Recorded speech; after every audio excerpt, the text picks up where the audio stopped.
Nigeria's journey into nationhood has been described by many as a determined movement through an undulating terrain of development, possibilities, and challenges. At different points in this journey, the affairs of the nation have been piloted by citizens whose convictions on the nation's destination defined different political and economic turns on the way. On the 29th of May 2023, Bola Ahmed Tinubu mounted the saddle as Nigeria's 16th president with promises of progress and new concepts on the direction of state. Nigerians equally welcomed him with a basket full of requests, distilling the people's common aspirations for better conditions of life. The handshake exchanged on that day has to a large extent shaped today's social and economic realities. It is 2 years of the Tinubu administration today. How has the nation fared under the president's stewardship? Have those promises been kept, or are there some miles still to cover? The NTA has it all covered in this special program to commemorate the second anniversary of this administration. I'm Fisayo Ogunfuyi. Good morning. We'll also be in different parts of the country where state governments are equally evaluating the progress made so far. And in the studio, I have Honorable Clement Jimbo, Member, House of Representatives, representing Abak, Etim Ekpo, and Ika Federal Constituency. Thank you for joining us. You are well dressed. Thank you very much, and good morning, Nigerians. And there's a panel of professionals to share their thoughts on the state of play in key sectors of the economy. This session will be handled by my colleague Claire Adelabu Abdurazak, and we have a robust town hall discussion which will represent different strata of society to share their experiences, challenges, hopes, and aspirations as the nation continues its journey of 26 years of uninterrupted democracy in Nigeria's Fourth Republic. My name is Fisayo Ogunfuyi. And of course, we will start this conversation with Honorable Clement Jimbo right here. You woke up bright and early looking at 26 years of uninterrupted democracy. You are a beneficiary of it. Your people sent you there to Abuja to represent them. But what are your comments, initial comments at this time? Well, thank you very much. Once again, let me say very big congratulations to Nigerians and, of course, to Mr. President for his successful piloting the affairs of Nigeria for the first 2 years since its inauguration. And so far, so good. I would say he's doing quite well. Yes. And looking at, your interventions from the National Assembly, they say that is the house of the Nigerian people, distilling our thoughts and aspirations. What have, the conversations been like? You have met people from different parts of Nigeria, mingled with them, and shared a common purpose on the floor. And sometimes, perhaps, even, divergent views. How's that been like? Well, it's a whole new wall, whole new wall of experience, if you ask me. Because coming from where I came from rather, not being in any political office before, and being given this mandate by my people to lead and to represent them in a different society, so to say, with different backgrounds, different experiences, coming together to shape the policies, programs, and even implementations of government in Nigeria. Yes, you're going to share that, in the next few hours. We have a lot of time. But, we did say that we have 3 different sessions today. I'll be here with Honorable Clement Jimbo. But if we're talking about PON, there's a jumbo package. Not only Honorable Clement Jimbo in the house, but there's a jumbo package in the studio floor. So I'll hand over to Claire to introduce professionals and experts, different age groups, to tell us exactly how things have been like, perhaps in their sectors of expertise. Claire. Trust Fisayo, our own very wordsmith, to wrap things up like poetry in motion. Always has a way of passing the mic with flair, like an Abisayo, one born into joy, radiating with warmth and lighting up the studio with every word. Fisayo, thank you. And so here we are in, 2 years of the Tinubu administration. Of course, we're taking stock, not just of promises made, but of policies delivered, challenges tackled, and milestones, of course, chopped up. And I have a panel of discussants to help us unpack all of it. I've got some very distinguished guests, or should I say, officiating referees of the national record, scorecard, I beg your pardon, who will, of course, walk us through what's been done, what's still pending, and perhaps what may require divine intervention. And I think I just stop at this point. When my time comes for the discussion, I'll introduce my guest. Fisayo. Ruth is there to get to the roots of the matter with our town hall. Ruth.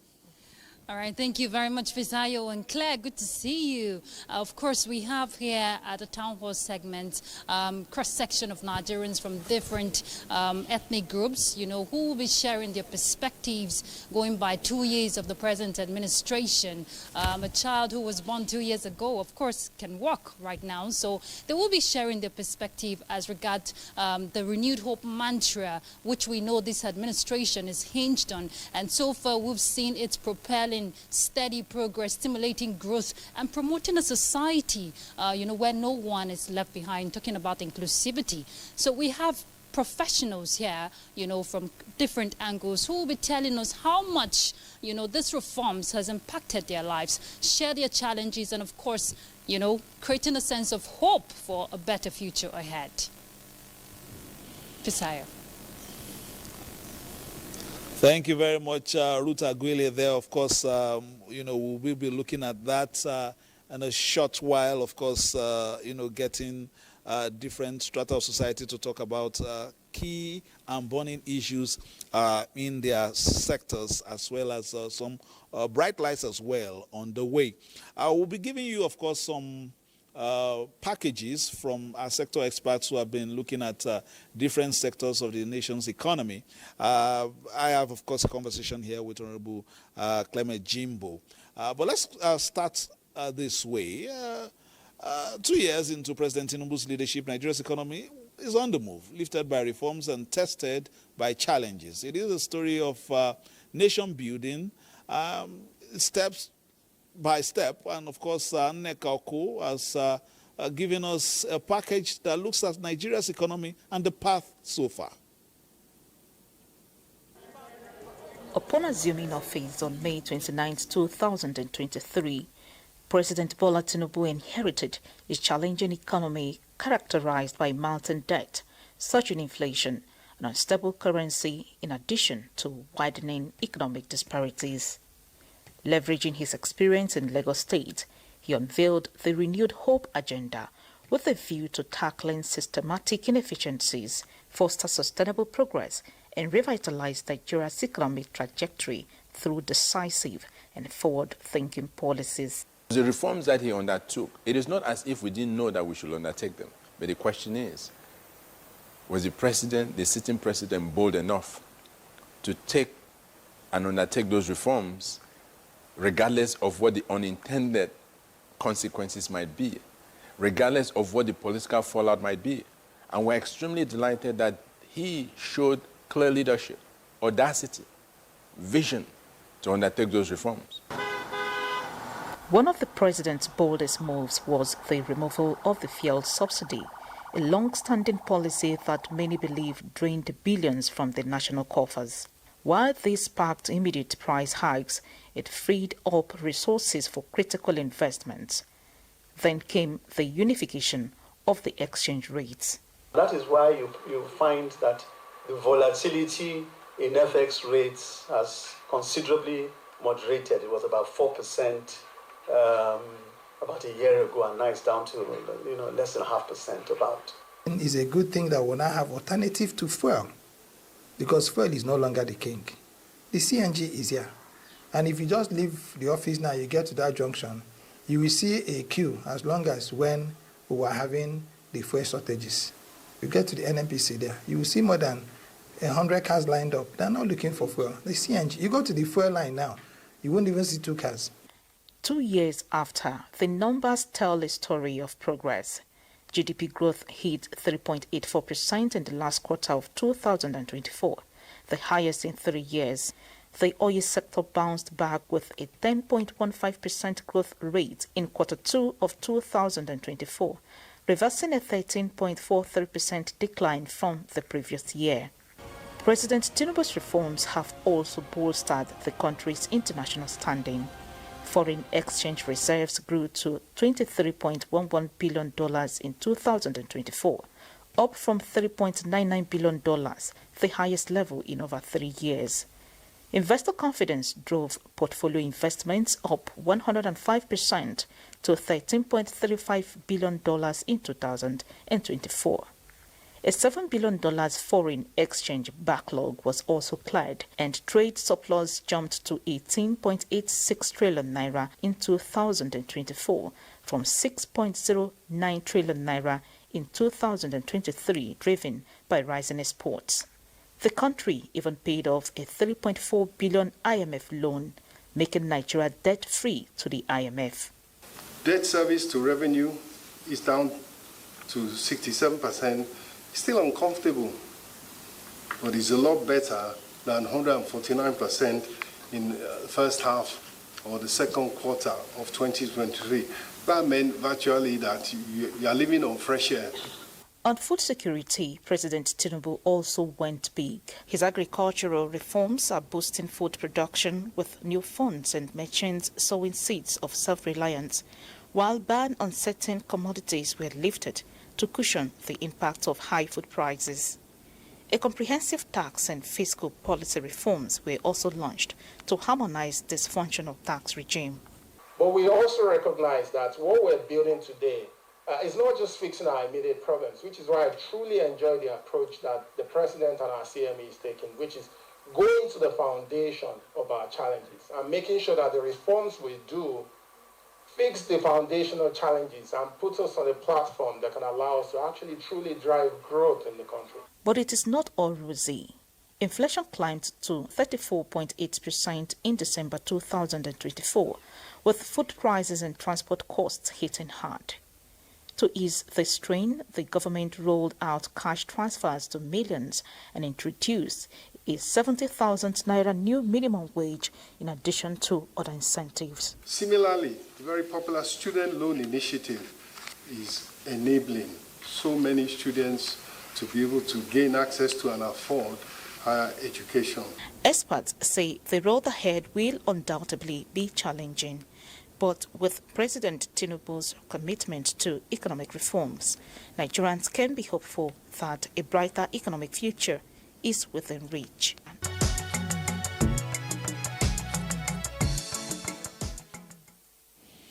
Thank you very much, Nekako, for that intervention. Also joining us via Zoom is Minister of State for Humanitarian Affairs and Poverty Reduction, Dr.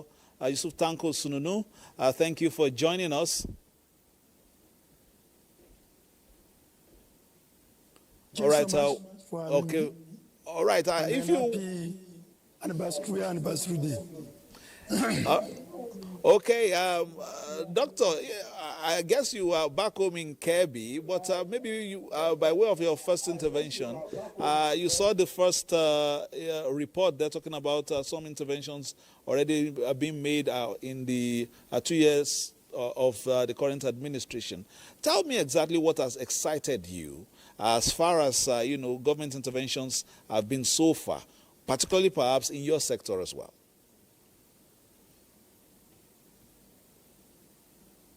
Well, thank you very much for having me on this very important day, the day that marks 2 years in office of President Bola Ahmed Tinubu and the governors of the Federal Republic of Nigeria, majority of them. This is a day that we must all be grateful and thankful for the success of Mr. President in governing this country and maintaining it as a single entity that has a human face, and they are trying to make things better for us. And also, it also provides us with an opportunity to see how much can we look for, assess the performance of the government. And in the last 2 years, so much has been done in intervention. You see, social intervention, we must have it in mind, is a holistic approach. It's not only one entity that one will say. So ours as a ministry, while we try to develop policy, coordinate, and see how we can lead in. All right, we'll get back to Dr. Sununu. It seems as if we still have some of our personnel trying to get his pictures right from the location he's in at the moment. We would get back to Dr. Sununu on that shortly. But Honorable Clement Jimbo is right here with me before we quickly hand over to Claire for our session. Let's just take 2 questions very quickly. We saw you pass the budget and deliberated on it. There was need for an increase. In terms of current realities, also in the world market, our expectations from our oil export, are we still, in real terms, looking at these figures, and can we still cope in terms of the early projections we had earlier in the year? Yes, we should still hope to have the 2025 budget running the way it is. And if you understand the workings of the Parliament, National Assembly, nothing is cast on stones. That is why the Constitution of the Federal Republic of Nigeria, 1999, as amended, equally gives us the power to amend any section of the Constitution or even the Act, including the Appropriation Act, where there is need. And so with the initial projections we gave to Nigerians in terms of the exchange rate, in terms of the crude oil production that is expected to meet the budget aspiration and all other indices. Of course, give and take, some are fluctuating up and down. But if you look at the exchange rate, we were quite right on the exchange rate. We pegged it at once 1,700, then it was reduced to 1,600. And from January till date, that is the exchange rate. So we can be certain that the exchange rate will deliver on what we projected on. Then if you look at the crude oil production, we initially pegged it at 1.75 million barrels per day. Right now, the last, I think the last month data from NMPCL, we are almost getting there. If you put the condensate that we are equally exploring, we can say for a certain that indeed the budget is still on track. All right, let me move the conversation to Claire, who has been clear with her intention to interrogate different sectors of society, and she has a competent panel to do so. Claire. Absolutely, Fisayo, thank you. I called you our own wordsmith earlier on, Abisayo. Anyway, thank you very much. And of course, let me quickly introduce the distinguished panel I have here. Very interesting panel. I have a very seasoned diplomat, His Excellency Ambassador Usman Siriki, very thoughtful public intellectual, former Deputy Permanent Representative of Nigeria to the United Nations. He has such a calm presence and, of course, deep sense of purpose, and he brings both, experience and insight to our conversation on 2 years of this administration. Thank you very much, Your Excellency, for joining us on this program. Thank you, Madam Claire. You're too kind. Thank you. Thank you. And now, if you've ever read a development story that got you thinking, now I got it, then chances are that Arms-Free Ajanaku has a hand in it. And he's here with us today. Arms-Free Ajanaku, thank you very much for joining us. Thank you for the warm introduction. And I have also, and I'm glad she's here, else I would be, or we will be accused of not being gender-friendly. Inimfong Etuk, she's very passionate advocate for the rights of women and the girl child. She's known for her unwavering commitment to gender equity and empowerment. And of course, she continues to inspire a new generation of women and young girls to rise, speak up, and take their rightful place in the society. In Imfong, thank you very much. I'm very glad to have this distinguished panel join us for this conversation. I mean, it's only proper that we start with economy, and for the very simple reason that when Mr. President, took the oath of office, the very first burden that was thrown at him was whether or not to, take this fuel subsidy. But he took the bold step, removed it, and of course, it got what I would call balanced reaction, from Nigerians. Let's look at 2 years after, because the purpose was to plug leakages, save more money, invest in our superstructure or infrastructure, if you may, 2 years, down the line. Has Mr. President been vindicated? Let me start with Your Excellency. Yes, thank you very much, Madam Claire, and thank you for inviting me to this program.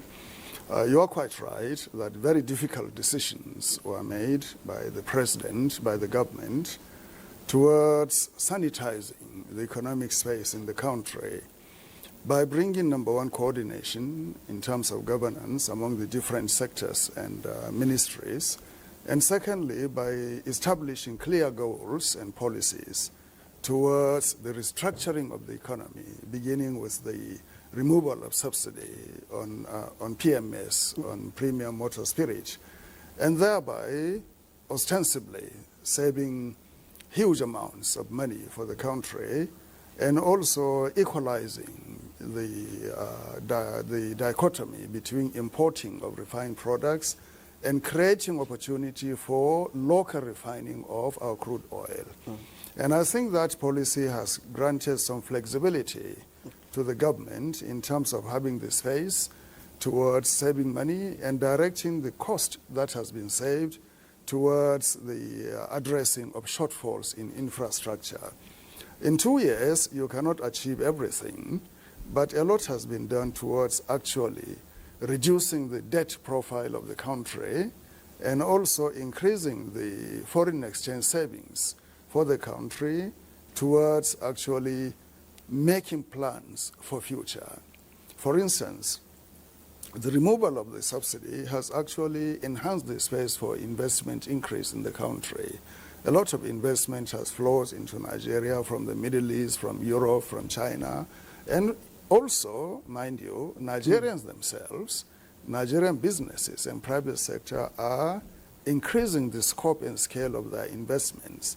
Take, for example, the construction of the refinery by the Dangote Group, which is one of the biggest projects in the world, anywhere. And also Bua and Oando and others are really leveraging the space that has been provided for them towards increasing investment.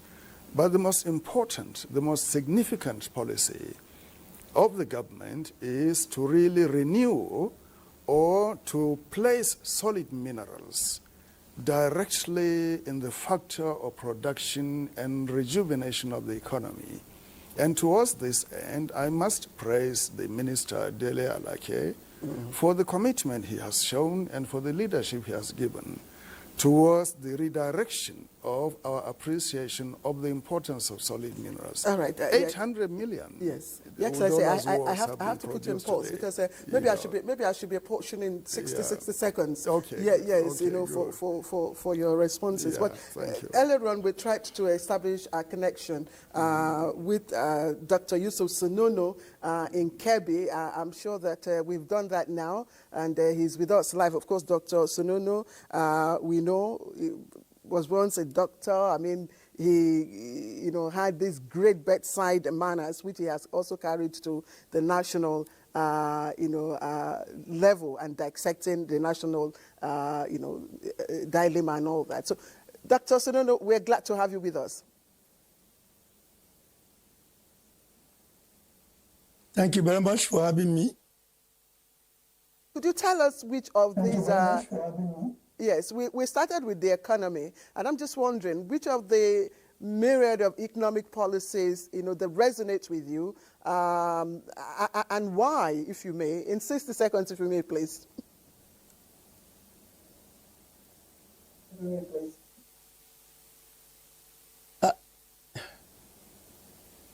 Yeah, she's distorted. I cannot really hear you. Dr. Sonono, I just asked. I said we started. I think the network is bad. I can't. Okay. Let me rephrase. I said we started with the economy, and I'm just wondering which of the economic policies resonate with you, and for you to tell us why. Why?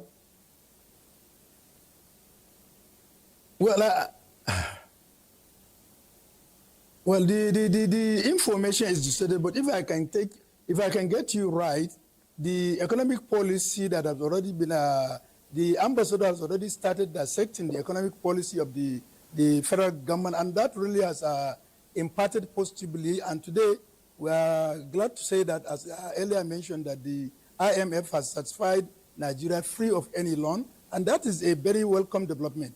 What it means that Nigeria has more opportunity now in terms of opening up many avenues, in terms of investment, in terms of capital projects, because less money will now be used for debt servicing.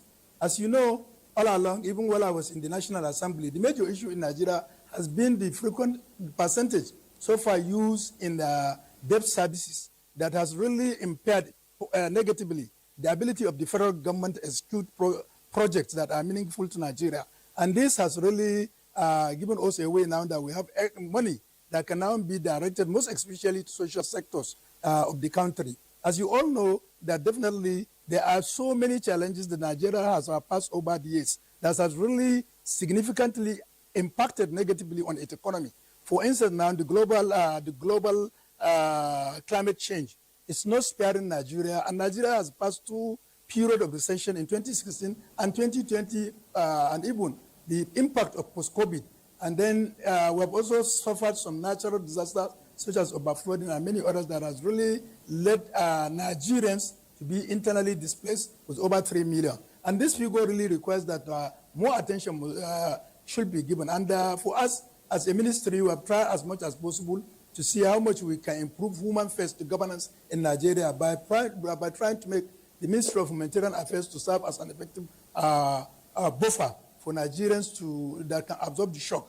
And let me also say that the ongoing, while some of the programs were suspended and just recently lifted, the conditional cash transfer system, which is directly to the masses of Nigerians, is ongoing and has succeeded this thing. We have sanitized the system, and we have succeeded in bringing sanity, transparency, and accountability by improving on the digital identity of our district. Today, over 15 million households, which in totality would be considered at over 75 million Nigerians, has been reached and have received their first, second, and third tranches. To the extent that in totality, Mr. President Bola Ahmed Tinubu's regime has reached Nigeria with over 253 billion, has so far been disbursed to Nigerians, and that has impacted positively, most especially to those who are in the lowest social class. It has given them the chance to audition. And the other important issue that will also have positive impact in economy is the policy of reintegrating Nigerians that were internally displaced. We all know that we were in Chad Republic together with the governor of Borno State, where we repatriated back over 7,000 plus Nigerians who expressed their voluntary intention to come back to the country.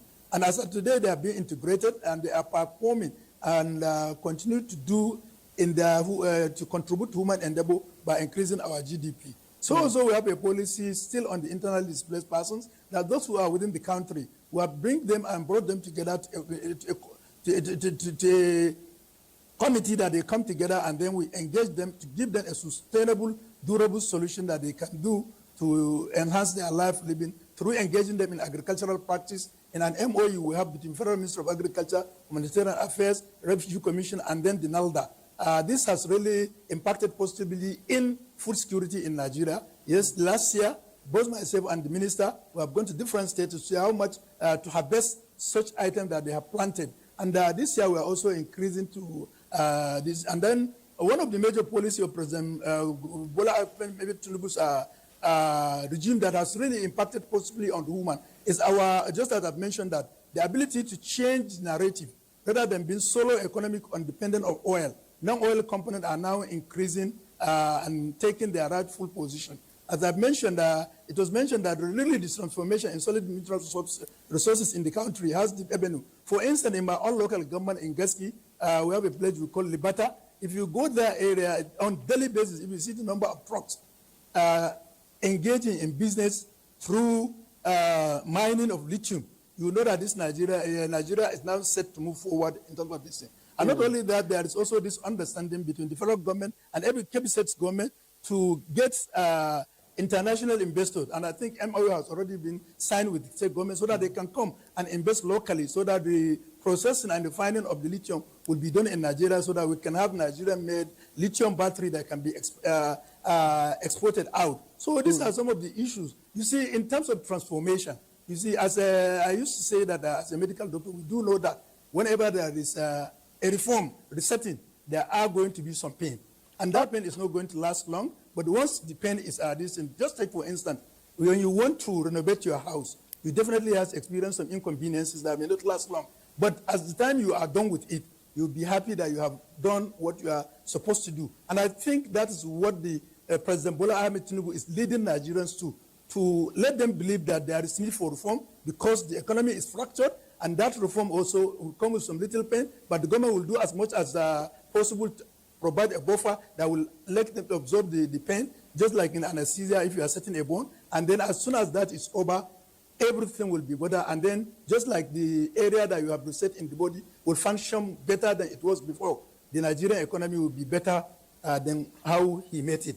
And that is definitely what the president is doing. And I want to call on all Nigerians to support that. And then the other aspect that is also, we have developed some, Dr. Sereno, a lot of success has been done. Dr. Sereno, let's also say that, yes, insecurity, when you are fighting, can we just allow you to take a breather?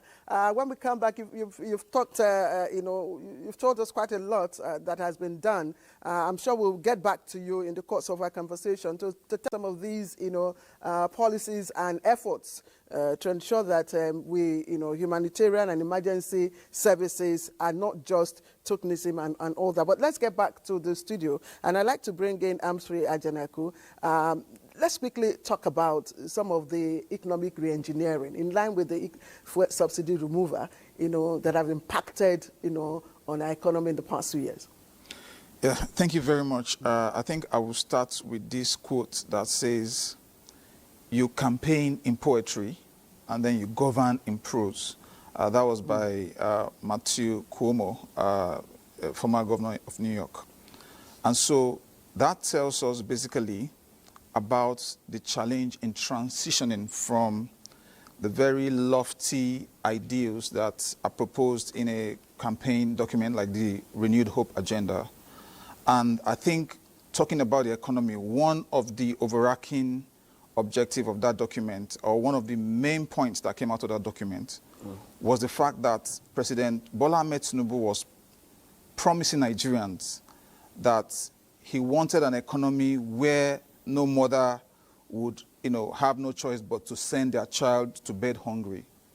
And if we are to systematically interrogate the current realities, we in the civil society space are not saying that the president has not done his bit in the last 2 years, but in terms of the sheer number of Nigerians that are grappling with the real implications of some of the policies that have been implemented, we cannot run away from the fact that there are serious pains. And so when, for example, the minister mentions little pains, I would say that a lot of Nigerians have groaned in the course of these last 2 years. And of course, the president did his bit, the minimum wage was increased, but of course, inflation outstripped whatever gains that came from that minimum wage.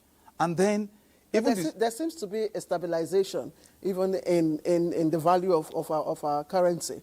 Even in the years. So yes, when we look at that, yes. We have to also look at the other variables, because the economy is being designed to work for Nigerians. And if you go out there on the streets, and as a civil society person working in civic orientation, we get to speak with Nigerians every day, and they get to give their feedback about these issues. Nigerians, everybody will complain, but we're looking at policies in 2 years which have been enunciated, which in the wisdom of the people are progressive, and in the long run, will of course address some of those issues that you are saying. I mean, that was where I was coming to. If you have a wound, it doesn't take a day or two to heal. I mean, it takes some time. But let me put you on hold. In Imfong, I'm sure that women and the girl child have really benefited immensely under this administration in the past 2 years. Thank you for having me. Let me write, because being in the same civil society space, it's difficult to ignore where his conversation led on. And first of all, I like the fact that we started the conversation with the issue of the subsidy removal. I think the one thing we can pat the president on the back is that he assumed office with the disposition to take those difficult decisions that previous governments were pussyfooting around. And he decided that it was common knowledge. Everybody knew that subsidy needed to go. And he decided he was going to take it off.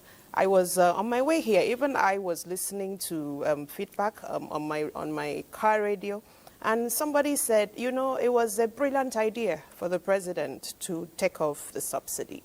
But the implementation and the pre-consultation that needed to happen to cushion the effects of that subsidy was less than appreciable for the Nigerian people. Nigerians have suffered by virtue of the removal of subsidy. And when we talk about the economy, it's easy. Was the removal inevitable? I like oh, yes. No, I'm not. I've already said that. I've not said so of course, you should expect that. There yes. No, that there is no contest. Let me just land on the sentence I was on. You know, it's easy when we talk about the economy.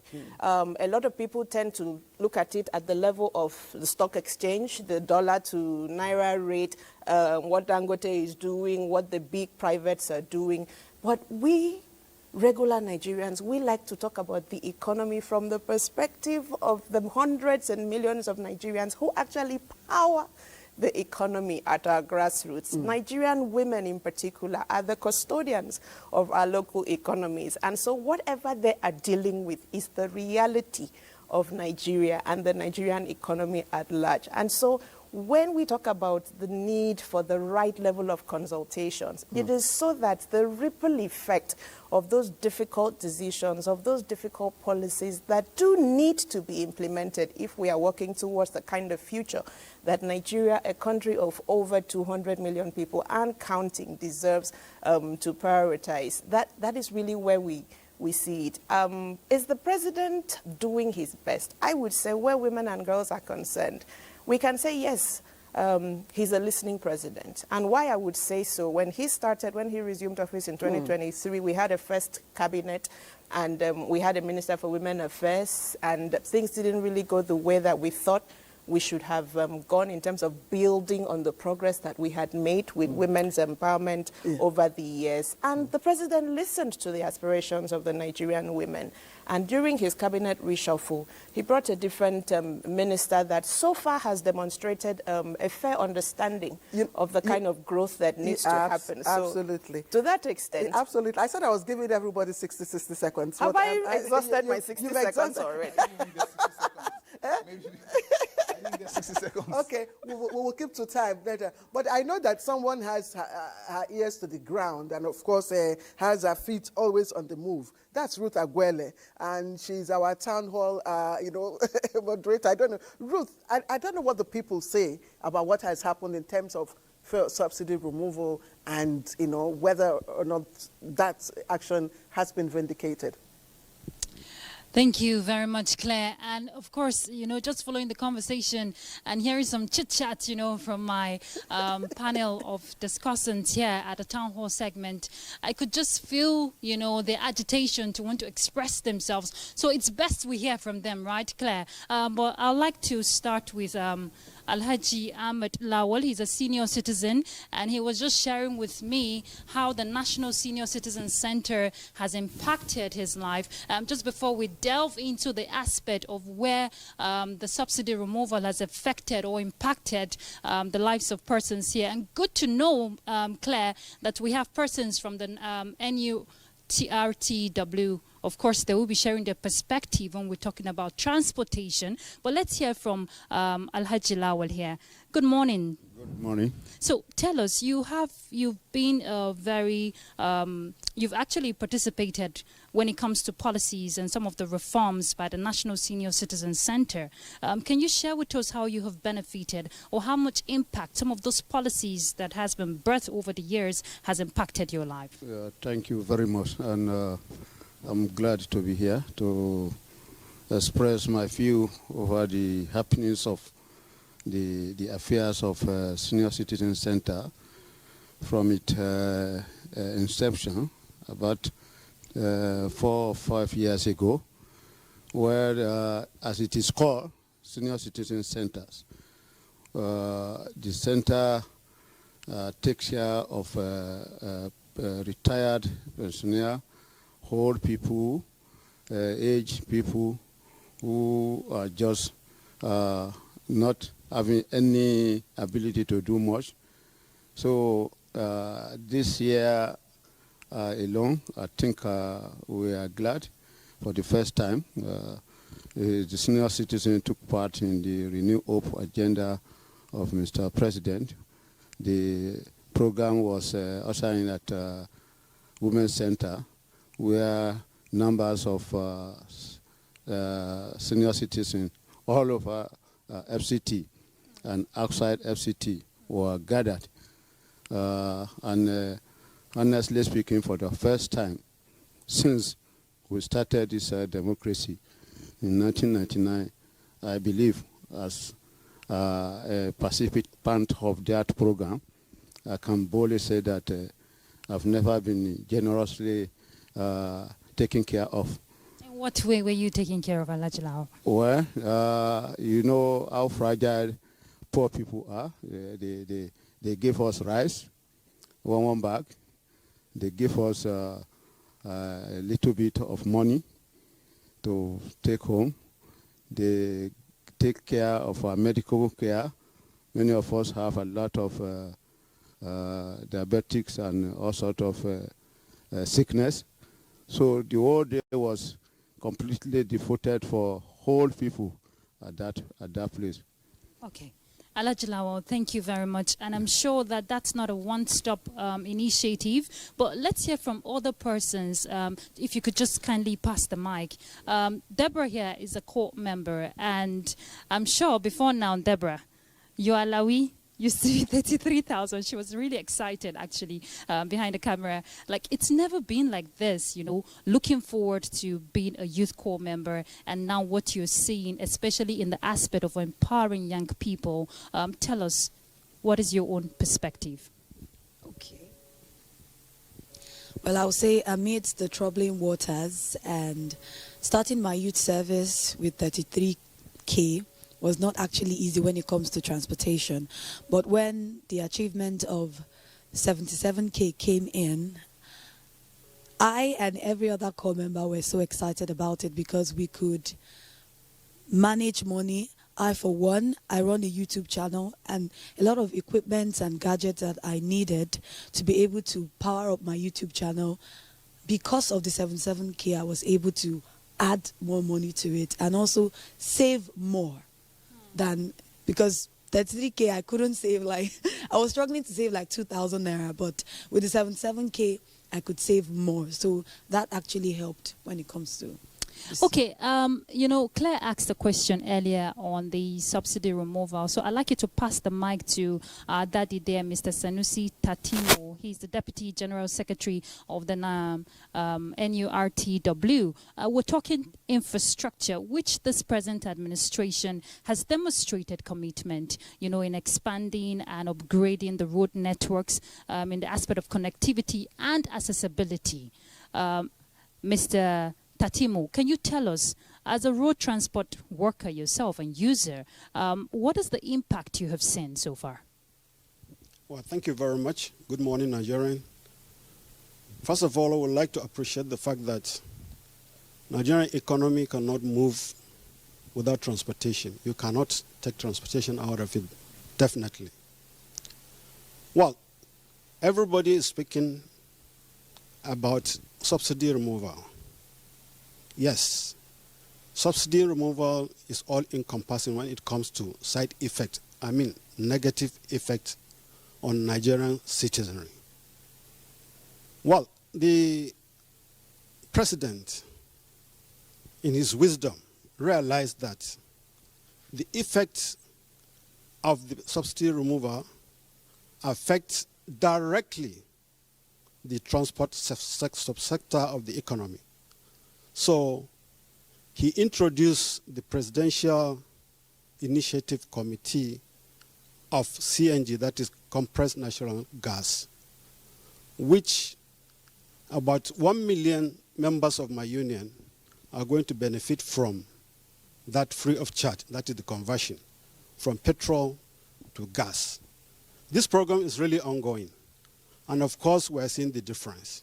Despite the fact that there are issues that need to be addressed, but the simple truth is that it has been taken care of at the higher level, and it is ongoing. So we are really appreciative of that move. And of course, the road construction is part of what we need as transporters in this country. Definitely, with bad roads, your vehicle will last. The possibility of you achieving the needed result from your vehicle will never be optimal. So this is the fact that we are facing issues that need to be addressed, quite apart from the programs. Okay. All right. Thank you very much, Mr. Tatimu. I'm sure that is work in progress. We're seeing construction happening, ongoing projects across the country. Give the mic, please, to Madam Choma Egede. She is the FCT chairperson for Spinal Cord Injury Association.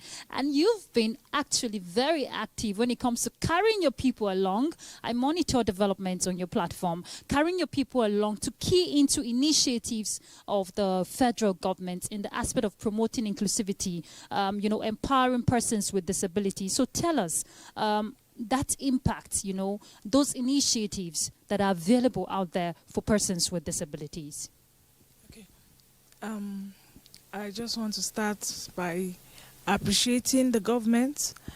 Since the Disability Act, since 2018, I want to say for a fact that persons with disability, we've benefited a lot. The creation of the disability, the SSA, special assistant to the president on disability matters, it has really helped us because we're able to express ourselves through the office of the SSA, and then the commission, disability commission is another area where we are able to bring out all our worries and our needs, and to a large extent it has been addressed and is still being addressed. Thank you. All right, let's hear from your colleague there, Mr. Mike Gideon Mekumo. I hope I got that right. Yeah. Oh, fantastic.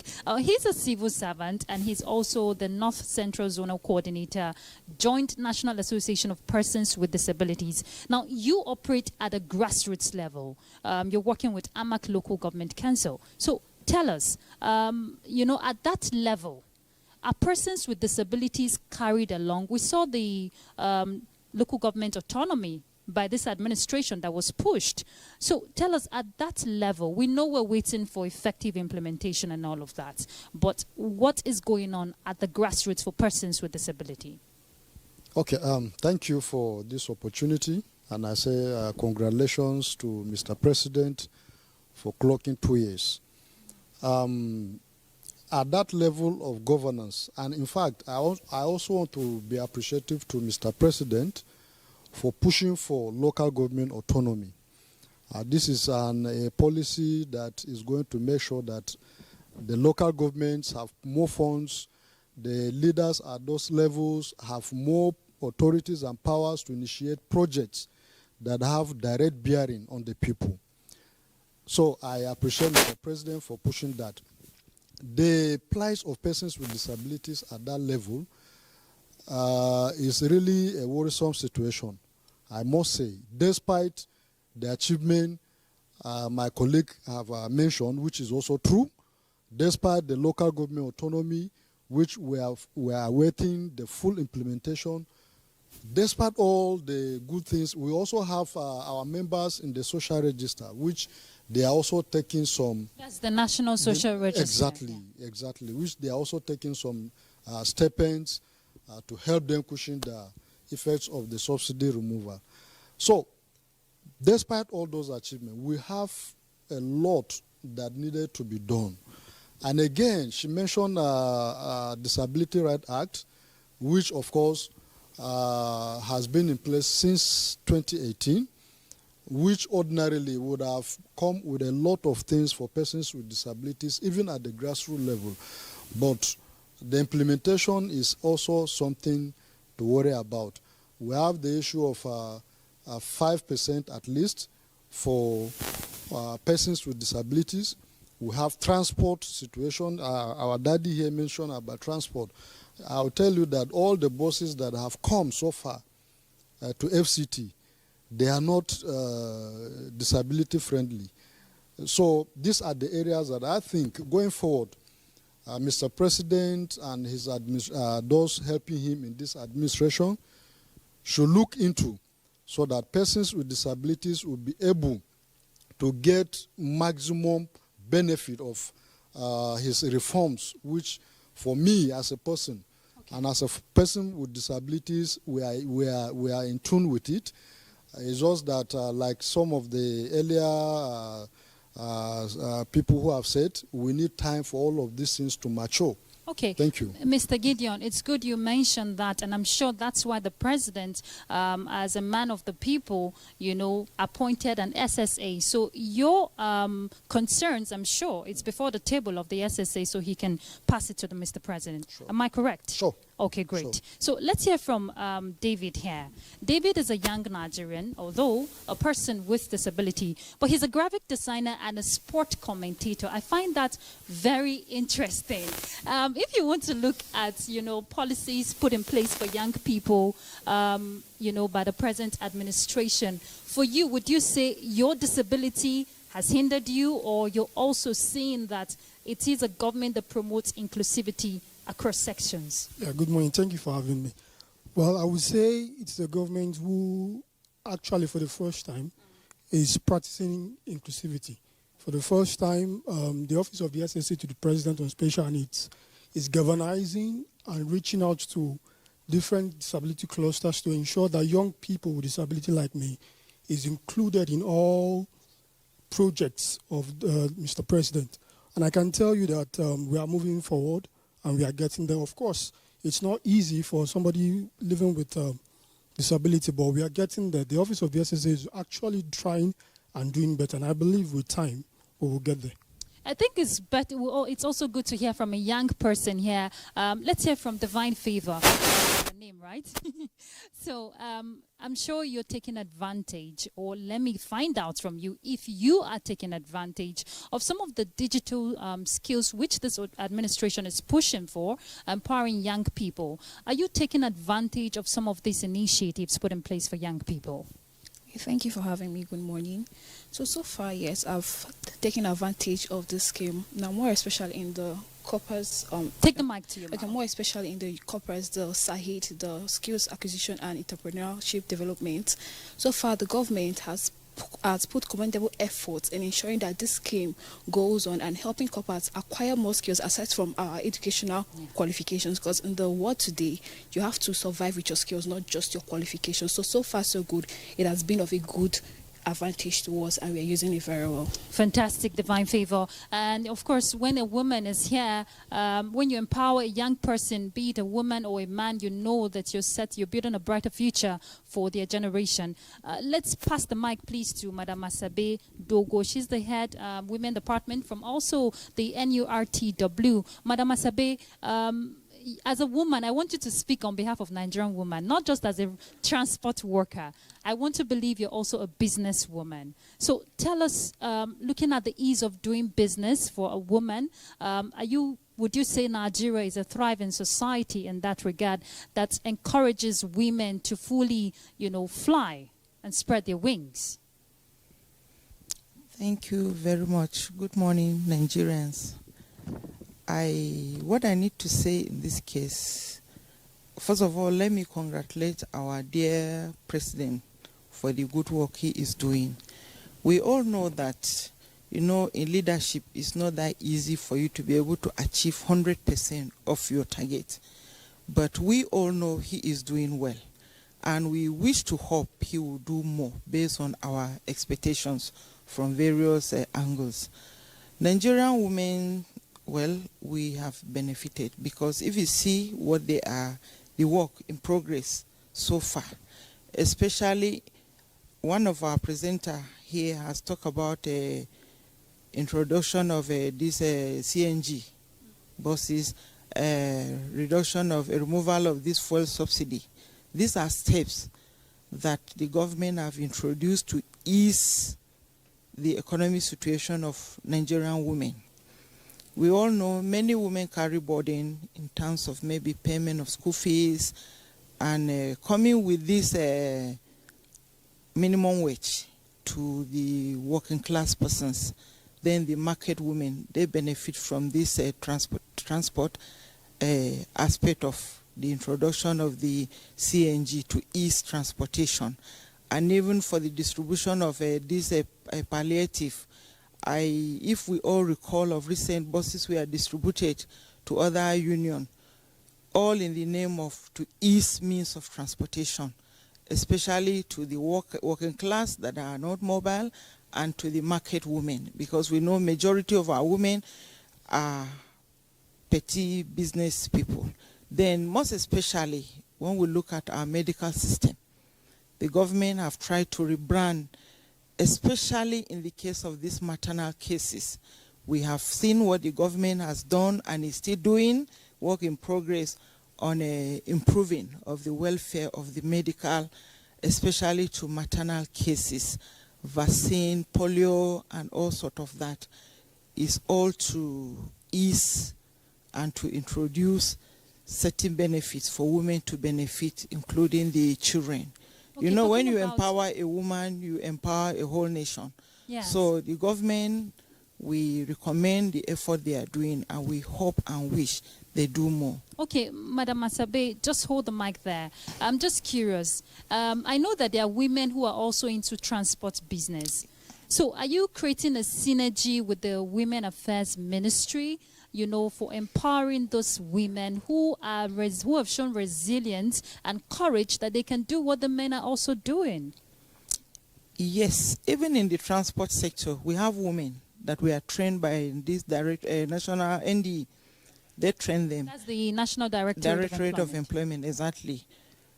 If you look at now, you see a lot of women drivers on wheel, more, especially in Abuja. Even of recent, there was a kind of a reconstruction in the transport industry in Abuja with the road transport workers in FCT chapter, which 2 women were adopted as ex officio. So women are really, the government are really doing a lot, and with the encouragement or collaboration with the transport system to be able to give a woman a sense of responsibility for them to participate. And the Ministry for Women Affairs, we have been, transport system have been working with them in terms of affiliation. Even this has extended globally to International Transport Federation, which the transport and many of these women drivers you see, they are affiliated to this International Transport Federation. So I think that inclusiveness is being taken note, and we are working towards achieving to a better goal. Indeed, and that's what we're all hoping for. It is the renewed hope mantra. And of course, this is one administration demonstrating commitment in promoting inclusivity.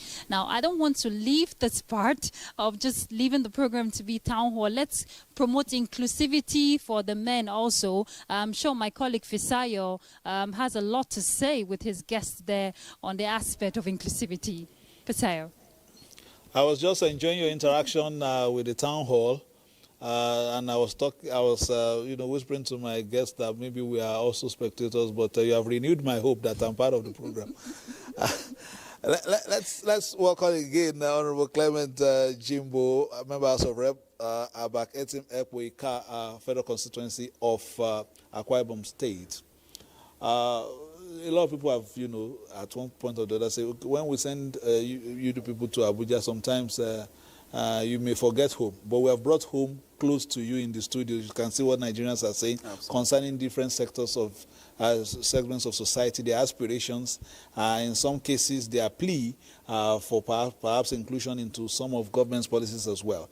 From the lawmakers' perspective, apart from what we've seen, on the floor of the House, have you been able, for instance, to galvanize the interest in certain areas, perhaps that you brought on board from reactions of your constituents to key issues when you went home and then you returned to the floor of the House? Have there been issues like that where you have conversations driving legislation on the floor of the House based on your conversations with your constituents? Have you seen that? I mean, have you seen that play out on the floor of the House in terms of our collective aspirations? Absolutely and completely. In fact, listening to the town hall engagement just before the segment was channeled to us here, it really thrilled me. Thrilled me in the sense that what we have done in the National Assembly, in the 10th Assembly, has really panned out by making the citizens reap the tangible benefits. For example, the increment of the allowance of youth corpers from 33,000 naira to 77,000 naira is an act of the parliament. Secondly, too, the increment of the minimum wage from 30,000 to 70,000 is an act of the parliament, which many people have testified that indeed they are benefiting from it. And of course, the Student Loans Act that many of our students in the tertiary institution that have their tuition fees completely paid for and 20,000 naira stipend, monthly stipends given to them is equally the act of the parliament in this very 10th assembly. So I'm equally very excited that these things that we do in the National Assembly is really translating into real benefits for the people to see. All right, in terms of, perhaps have there been, situations where you don't completely agree with the executive? How have you been able to iron that out?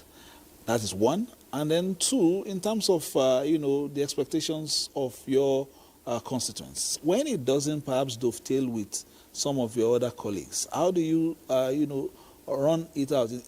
Has it been confrontational? Has it been conciliatory? Okay, that's very technical and very interesting. In the parliament, we come from different backgrounds, different understanding, different exposure, cultures, and all that. And we are all there to promote one interest, which is Nigeria. So wherever there is a personal interest and it conflicts with the national interest, of course, your personal interests need to be played down for the national interest to gain ascendancy. Yeah, that really played out in the tax bills that were presented to the House by the executive. We all saw that virtually the length and breadth of Nigeria was fragmented because of, to some extent, personal interests against national interests. So what we did in the parliament was to look at the proposals sent in by the executive dispassionately and look at the merits and the demerits of what is contained in these bills. And we look at ourselves eyeball to eyeball and say, look, have you read this? And if you have read, how do you understand? Explain to me how you understand. Let me equally share my own perspective. And that went on at the zonal level, at the caucus level, at the regional level, and we all came to a point that indeed this is best for Nigeria. And when you talked about how we are able to flesh out the seeming differences with the executive and the National Assembly, let me bring out one scenario. For example, the tax bill also. What the executive proposed to the National Assembly in the area of VAT, value-added tax, was that it should be increased from the current 7.5% to 12.5%, an additional increment to maybe 15% in the nearest future. And we look at what will that translate to Nigerians, and we said no. Let us remain it at 7.5%. How did we achieve that?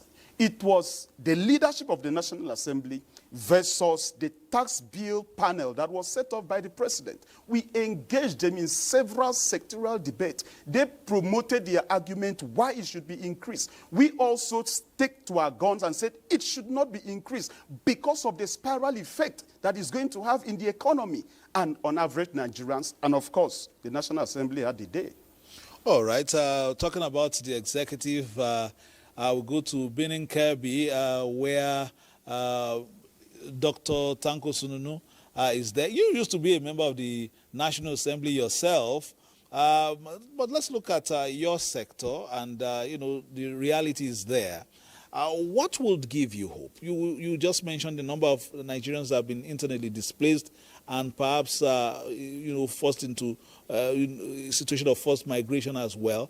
What would you know, what are we expecting from your sector and from your ministry in the next few years in terms of full rehabilitation and resettlement, as well as even while they are not in their, you know, primary domains, whether some, you know, efforts have been made to make them useful members of society in terms of skill acquisition, as well as things that would, you know, give them at least a lease of life in their locations at the moment?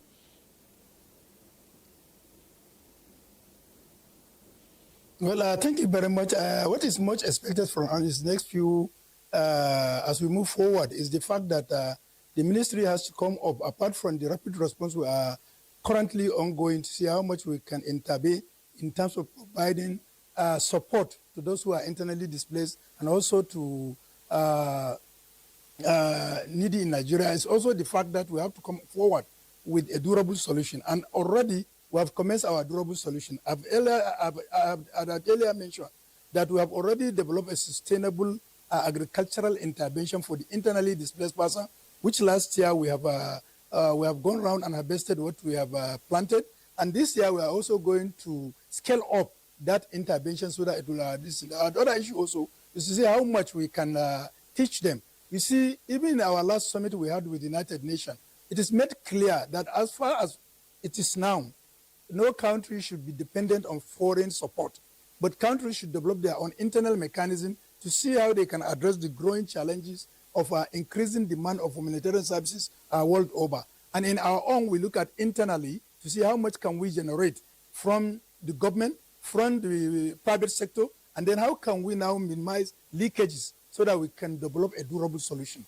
And in that durable solution, so far, we have started with youth. About I can say in the last 10 days, we have flagged up a program, Skill to Wealth, which is aimed at targeting to youth, giving them the necessary training that can arm them with skill, that they can also work on their own and increase the GDP of Nigeria. And this Skill to Wealth also has a feature that it is also linked to the labor market.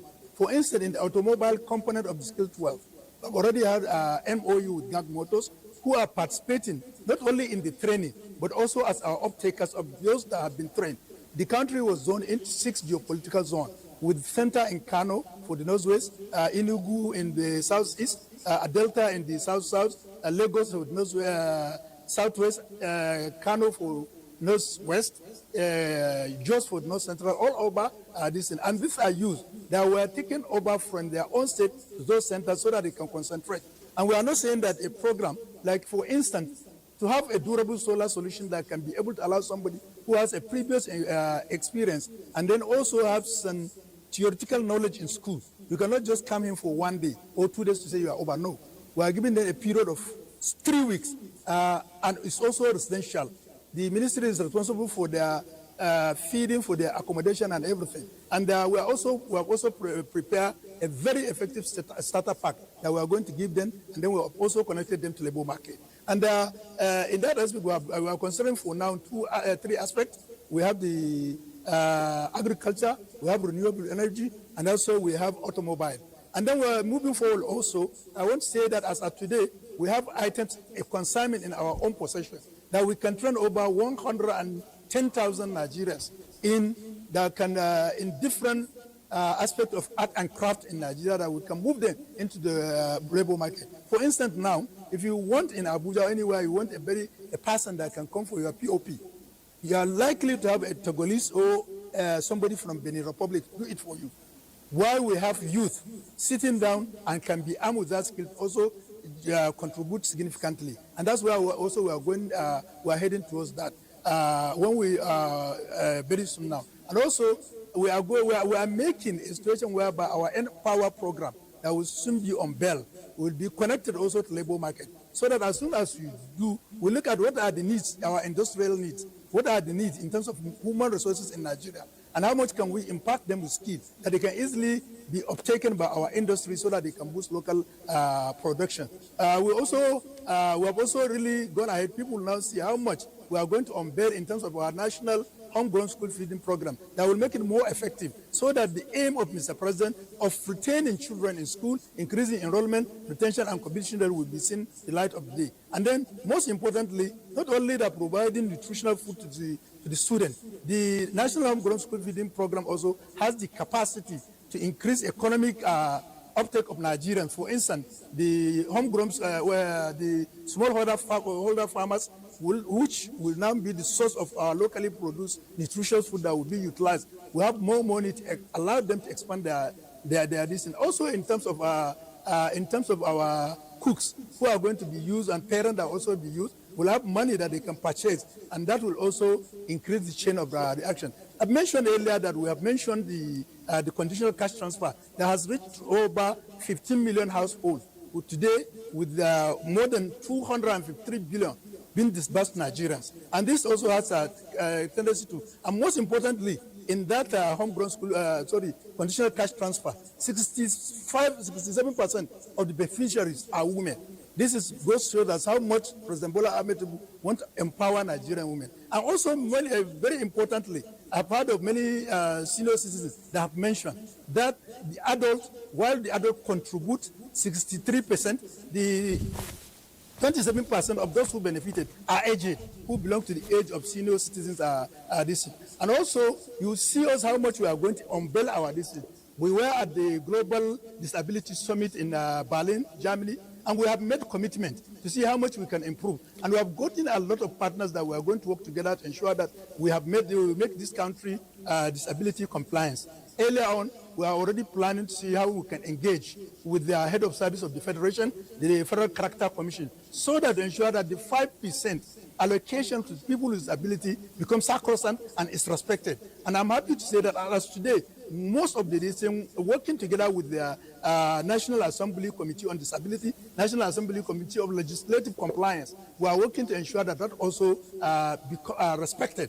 And almost all now in the institutions that are going to recruit are given that background for this. So generally, you will see an effective Ministry of Humanitarian Affairs that is trusted, because that's one of the major challenges we had, the issue of accountability and transparency that we have also far addressed, and where you see a ministry that is proactive, that is also ready to give the necessary intervention to Nigerians, irrespective of whatever you have. And thank you very much, Your Excellency. Thank you very much, Dr.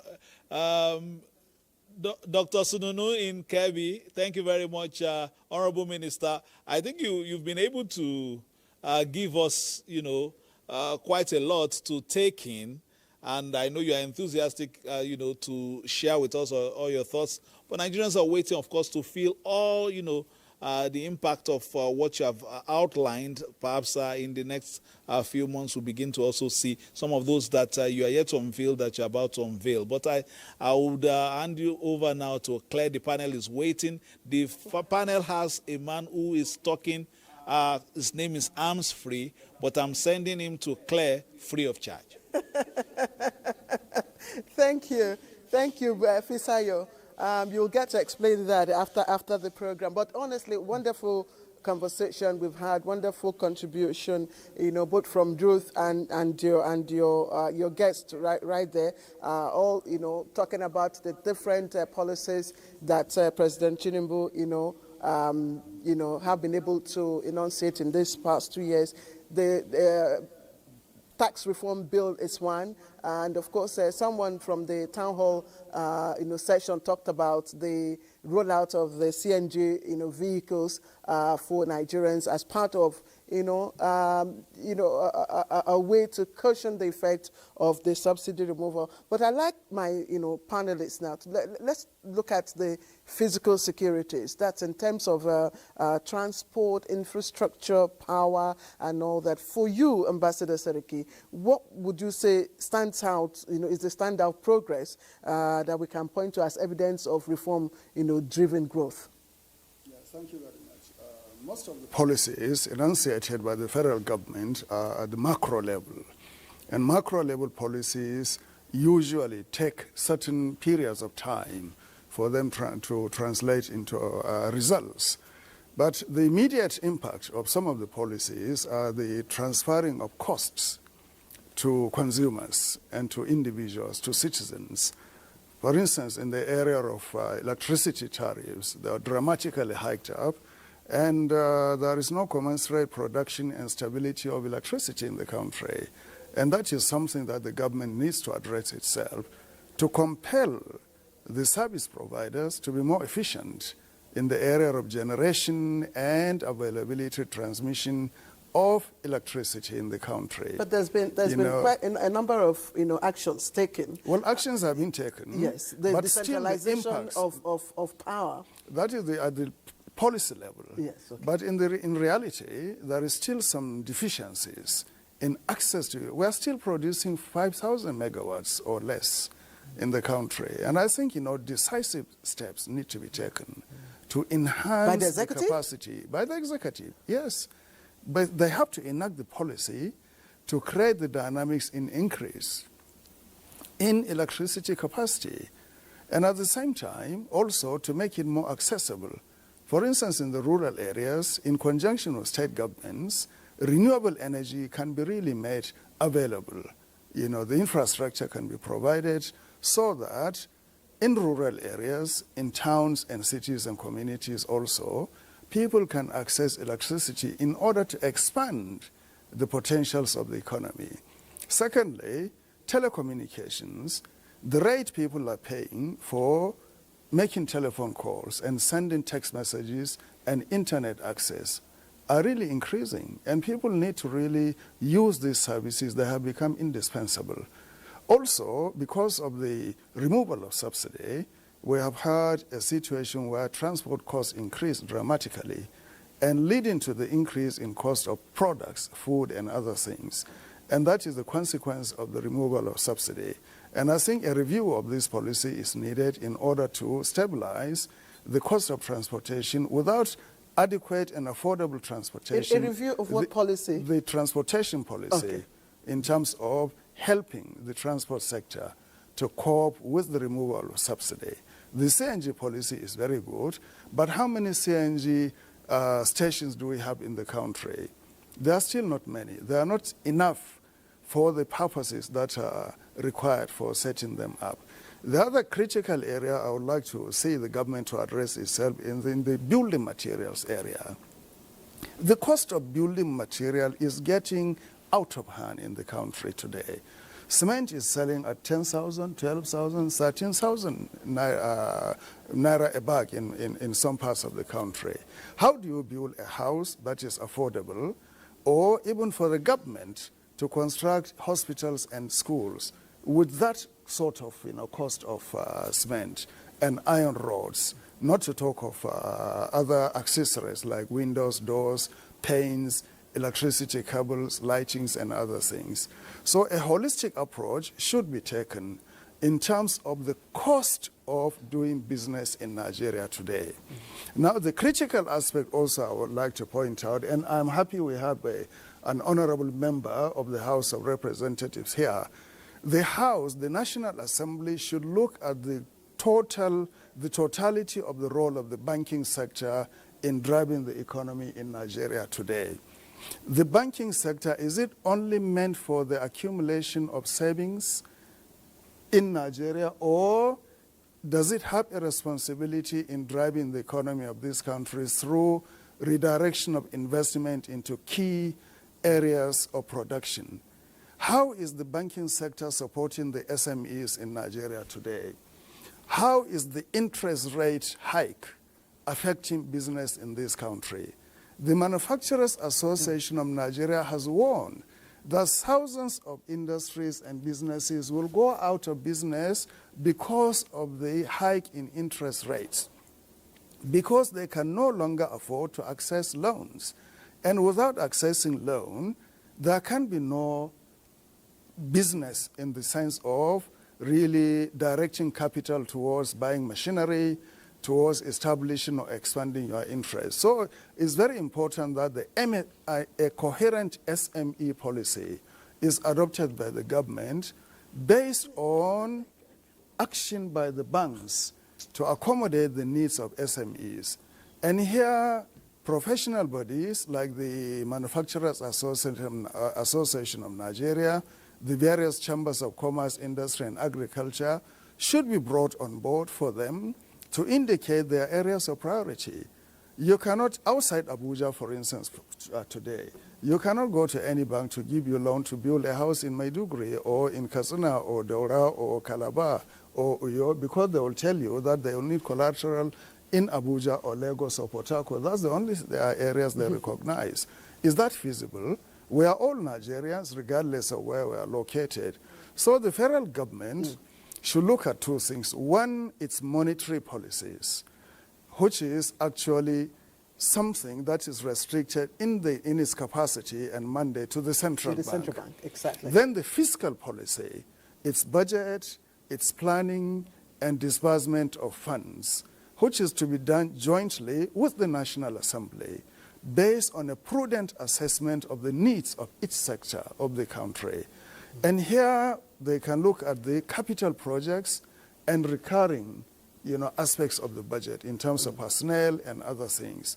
And here we need transparency in budgeting process in the National Assembly and also in the disbursement to the various aspects of the government, such as the civil service. But I have to commend the government for doing one thing, that is for making it possible for the business and economic environment in the country to be transparent and for it to appear to have an impact, especially in areas like agriculture and solid minerals. Okay. Your Excellency, thank you. No, thank you. Amsfree Ajanaku, during the midterm assessment, review, of course, the Honorable Minister of Information, ruled out some of the ongoing legacy projects. In fact, he said there were 4 of them in terms of infrastructure, road infrastructure.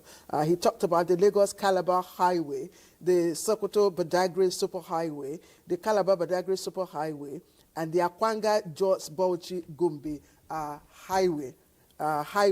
Now, what, in your opinion, what is the statement that this government is trying to rise, with these projects? Yeah, I think these are signature projects that the administration has really put forward as a basis to create that infrastructural node that, in the Renewed Hope agenda, it talks about, an infrastructural node that would actually support the economy, because no economy can grow where the infrastructure is deficient. And I think those projects are big, they are massive, they are ambitious. And of course, like the Calabar Road, it was at the beginning a very controversial project in terms of people saying, okay, we have many other roads and we should not put so much of our funds into that one road. But of course, this president stuck to his guns because he believed that, that road, was going to open up a lot of corridors for economic activities in those areas. But I must say that the whole question about infrastructure is also a collective responsibility of not just the federal government, but all the other tiers of government. And as also a grassroots civil society a person, I look in terms of how the subnationals can also complement what the federal government, is doing in terms of infrastructure. Because they don't have more money from subsidy. Absolutely, absolutely. So what are they doing with it? Yes, and that is the point, we must make in terms of, as we review the president's 2 years, we have a very urgent responsibility to also take a real scrutiny at what is happening at the state level, are the states also, jumping on those ambitious projects? Because, of course, the states themselves, we need to connect, to those big projects of the federal government to also make them a lot more meaningful to the people. Open up, the farmlands, open up the hinterland, for economic activities to thrive and for Nigerians to actually benefit and see a real change. But the last point I would like to make before you take it from me is the question of distributive justice. And distributive justice, is a very fundamental point because of course, what all our colleagues with disability have also said about, how some of the programs are benefiting them.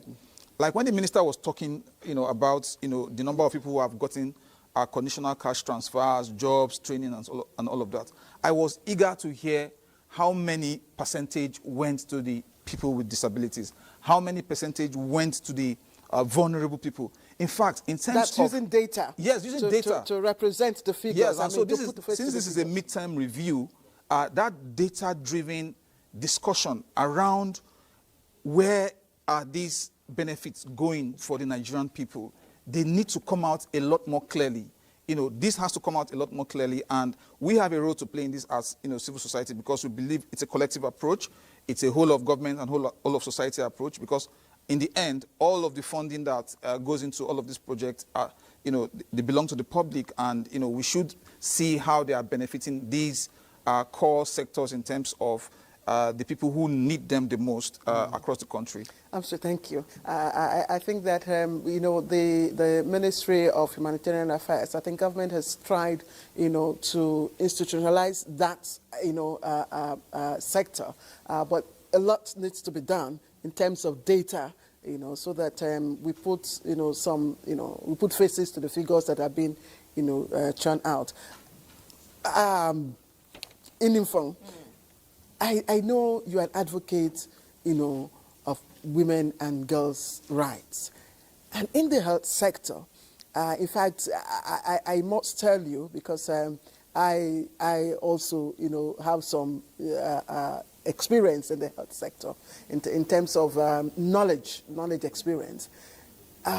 Right as we speak, we hear that over 20 million, antenatal visits have been recorded across the PHCs across the country, while we have more than 500, projects, completed in over 60 tertiary institutions across the country. What does this mean for you in just 2 years? Well, I will tell you, and starting from where he stopped on the emphasis on data, if there is any sector that really needs to be data-driven in how the policies are framed, in how implementation of policy decisions are carried out, it is the health sector. Because data is not just about the humanitarian, it's an all-encompassing indices that must power how governance is delivered. I will give it to Minister Pate. Can I just jump in? I'm sorry to do this. We need to get back to the Honorable Minister of State, yes, in Benin Kebe. Yes, we'll come back to you to speak more on the data as it affects the health sector. Dr. Seneno, we were talking about, Armsfree here talked about the need to put some data face to the figures that you have given us. Are there plans to do that, or is that being done already?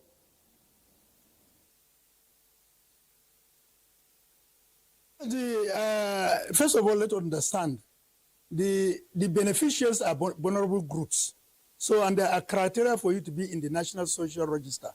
They are not just individuals that you pick from based on political party affiliation. No, it was through the National Register. And I mentioned earlier that 67% of those who benefited from that are women, and then 23 are men. And then I also mentioned that if you are looking in terms of age, that also shows that more than about 30% of those who benefited are also aged. And then when you look at urban versus cities, rural areas, you find that also 65% are based in the rural areas. And these are reflection of the statistics of Nigerians in terms of this. And this also, we are guided by the National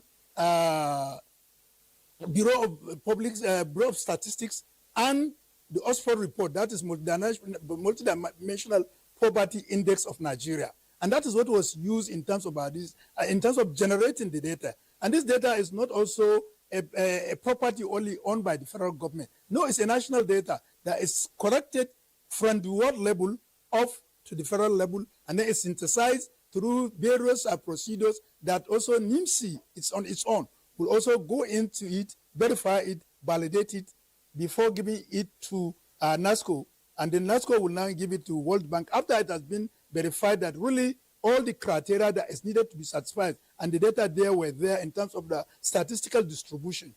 The list is now made available to National Cash Transfer Officer, NCTO, National Cash Transfer Officer, who now through the Federal Central Bank of Nigeria disbursed money to the beneficiaries. So this is something that is in the public domain.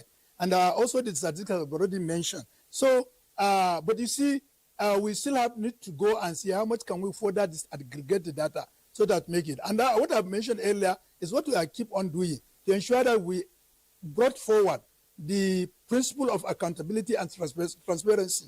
And let me also tell the civil society group, most especially the panelists that is among us, that look, the ministry is now open to engagement with civil society group.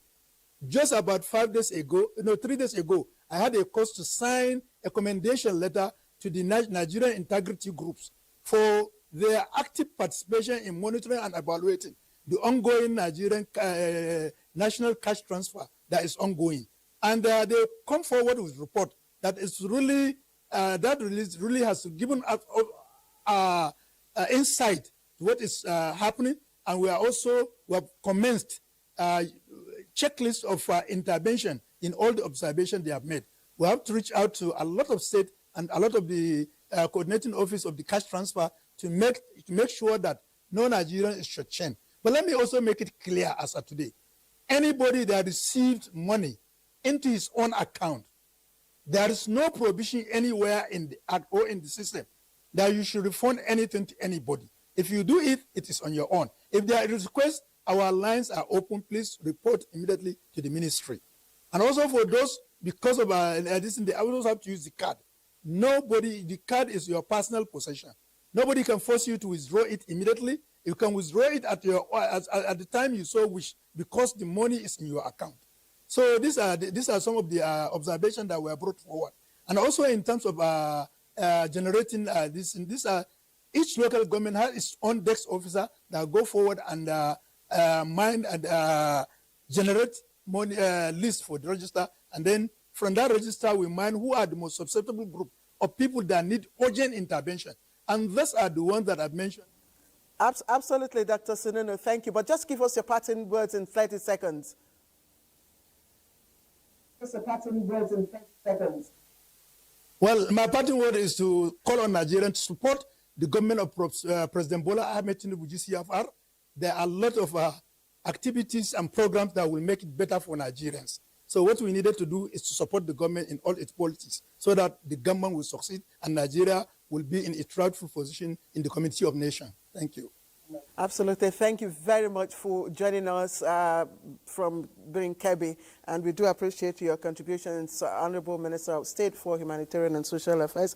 We thank you. Let's get back to the studio now. Ini, yes, data. Into that. Yeah. And we were saying, we were talking about the health sector, and I said, we really must give kudos to Minister Pate, because I think he brings a lot of experience on board in driving the reforms that the health sector so desperately needs. I know that the ministry rolled out what they call the sector-wide approach, which is really to consolidate and centralize the data when it comes to the various areas that make up the health sector, so that it informs the reforms, it informs the implementation, the whole value chain of responsibility and accountability that needs to come into play when it comes to delivering a healthier health force for Nigeria. So as far as that goes, I see that they're doing very well, and we give it to them. A lot still needs to happen. A lot still needs to happen in terms of human capacity development, and just like Amsfree said, really in the health sector. Yes, let's be specific stepping now. down to how,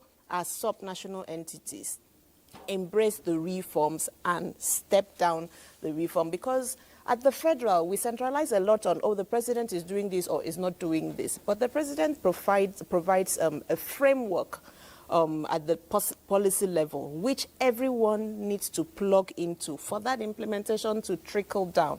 At the end of the day, who are Nigerians? Nigerians are the people in local communities in the states. Abuja is, everybody comes together to Abuja. Abuja really belongs to nobody, to quote or unquote. I think there's a one compass, one conversation strategy going on in the health sector, which of course aligns, all the tiers, of government, into one single mission, which is happening, and that is generating impact. It is happening in the health sector. Exactly. For instance, we hear, a reduction by over 25% in maternal mortality and all that. But before we move past that, what still needs to be strengthened is the availability of wash facilities.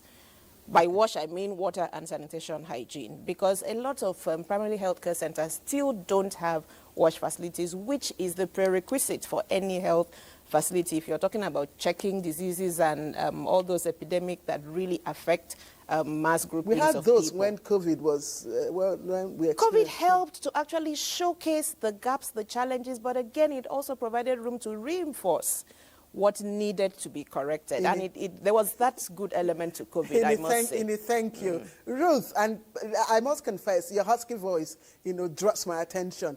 Let's hear from the town hall session.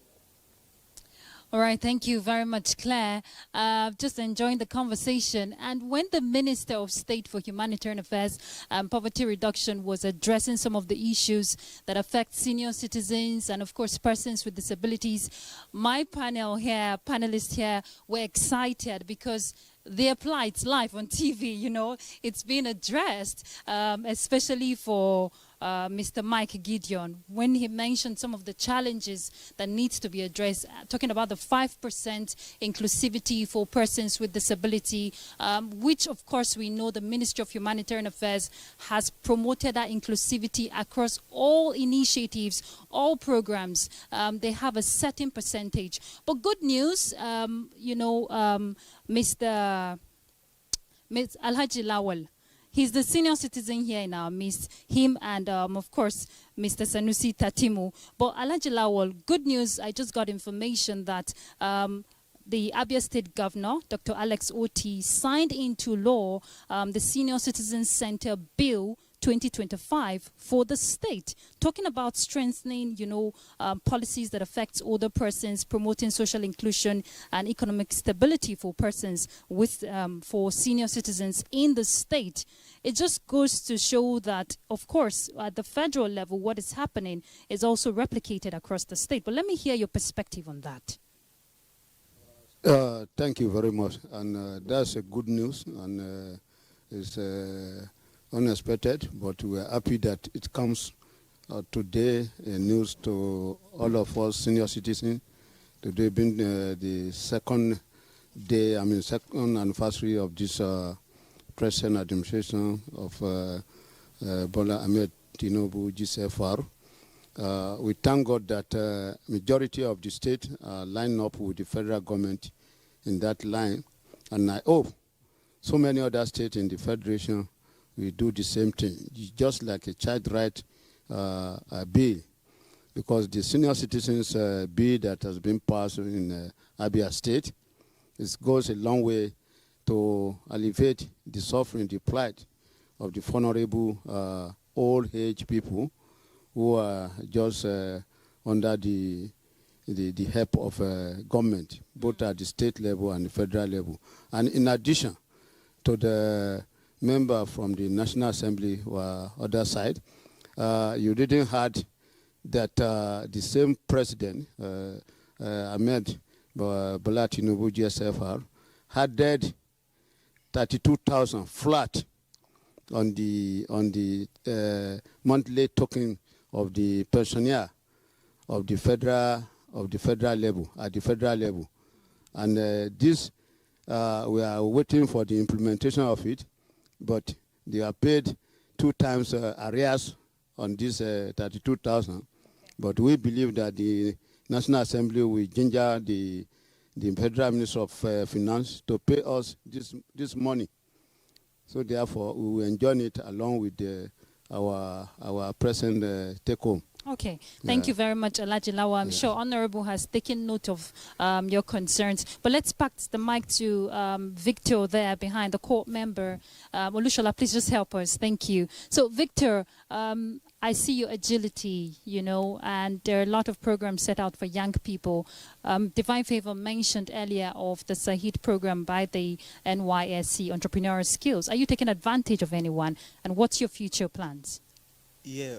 I took while at the NYSC orientation camp, I took that of graphics and video editing. And I've taken the class so seriously, and it has actually helped me greatly, because I also serve with a media house, which that skill is actually needed there. So it gives me an edge over others, that okay, whenever there's this activity and all other staffs are busy, they occupy me by take this and then do this and do this. Okay, let's hear from Anita. She hasn't spoken. Anita, you share some perspective? Okay. I mean, just like Victor, I also engage in graphics design. Graphics, nice. Yes, you know, and then this has enabled me to get busy on my own. I don't have to wait for government, especially after the NYSC program, you know, and I'm on hitting the road doing what I have to do. Thank you. I'm sure Olushola is excited that more people are getting involved in his field. You know, he's a graphic designer. But Deborah here, just before I hand over to Claire, Deborah, their future, as a young person, I'm sure you have future expectations. What do you want to see, you know, change and improve, get better for young people in Nigeria? Well, first, I would appreciate President Bola Tinubu for the increment in the minimum wage. And I believe... You can't get over that. I believe that in the next 2 years, I will not be a core member, but I want that those core members that will be coming in will have the opportunity to enjoy this same thing. And if there is a possibility of increasing it again, we don't mind. Sir, you can increase it for us too. And every single thing that involves getting a job after the service year, I believe and I hope that in the next 2 years it will get better, that youth core members will not leave their service year and then become stranded. So policies that need to be put in place to make sure that this happens, I hope and I believe that it should happen. Yes, and I'm sure the legislator we have in the House has taken note of that, Fisayo. There's a lot of expectations. The stakes are high, especially for young people who wants to get involved, who wants to be included in governance. Fisayo. Thank you very much, Ruth Aguele, talking about so many expectations, cross-section of society there.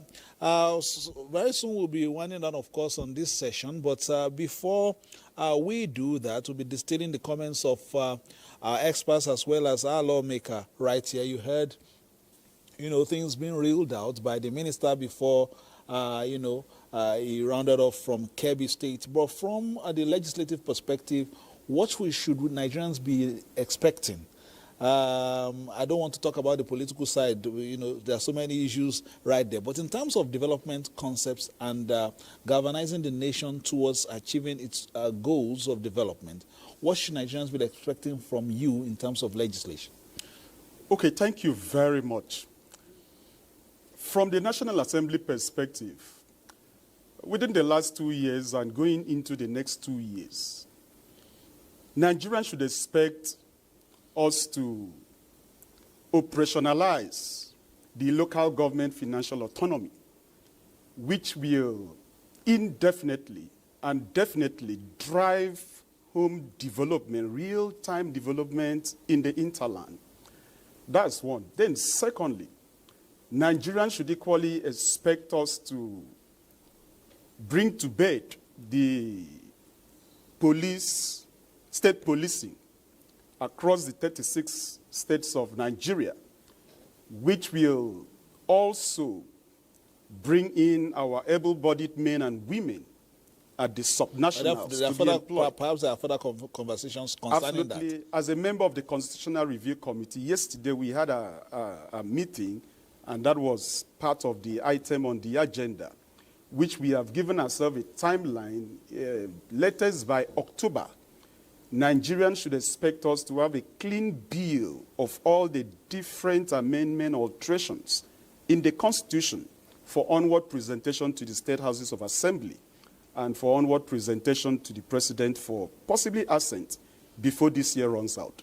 So Nigerians should expect a whole lot. And of course, when the tax bills, which we passed yesterday in the House, becomes operational after the President has sent it into law, it will drastically change the way businesses are being done in Nigeria. And Nigerians will equally stand to benefit a whole lot. For an example, any Nigerian that is earning 800,000 naira and below is not expected to pay any tax. And any Nigerian that is operating a small-scale businesses from 0 naira to 50 million naira is equally exempted from tax. And a whole lot of benefit that Nigerians stand to enjoy when it becomes operational, when the presidents are sent into law. So going forward in the next 2 years, Nigerians should expect a whole lot. All right, Claire, you had an intensive discussion with your guests. Perhaps you want them to iron out some of the areas where maybe they wanted to exceed your 60 minutes. Perhaps let us give them 100 minutes before we come around. Of course, Fisayo, and I'd just like us to touch on justice administration, which has been a very long-standing issue. Ambassador, do you think we have made much progress in 2 years? Well, justice is the cornerstone of democracy, and the administration of justice is something that impacts on individuals and communities. Very recently, former Vice President Oshibanjo, Professor of Law and also Senior Advocate of Nigeria, spoke on the state of the judiciary. The NBA, the Bar Association, has also spoken on the state of the judiciary, and Nigerians are expressing various opinions on that. I think the independence of the judiciary, the integrity of the judiciary, and the transparency of the process of dispensation of justice are very critical to the perceptions of the viability of our democracy.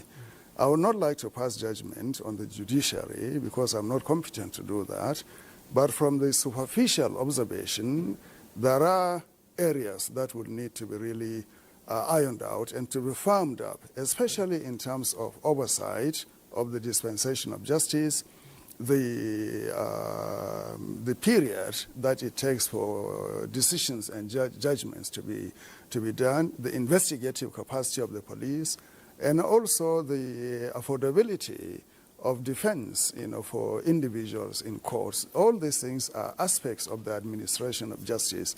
And here you have raised a very important point. The United Nations is interested in the dispensation of justice in member states as a cornerstone for human rights, civil liberties, and the affirmation of the democratic content of the governance of a country. So we should pay a lot of attention to the state of the judiciary. And here also the responsibility of the National Assembly is to provide the normative space for the judiciary to perform and function well by giving the commission, the judicial commission and the legal space, the ability to be independent of both the executive and the legislature, for it to be respected, its pronouncements to be abided by everybody, whether in the executive or the National Assembly. So I think, this is a very important point you raise, and is the cornerstone of our democracy and the pillar of our civil liberties and the advancement of the prosperity of this country, and even it's contingent on the peace and security of the country, where law and justice are dispensed equally, transparently, and in a credible manner. Thank you, Ambassador. Free.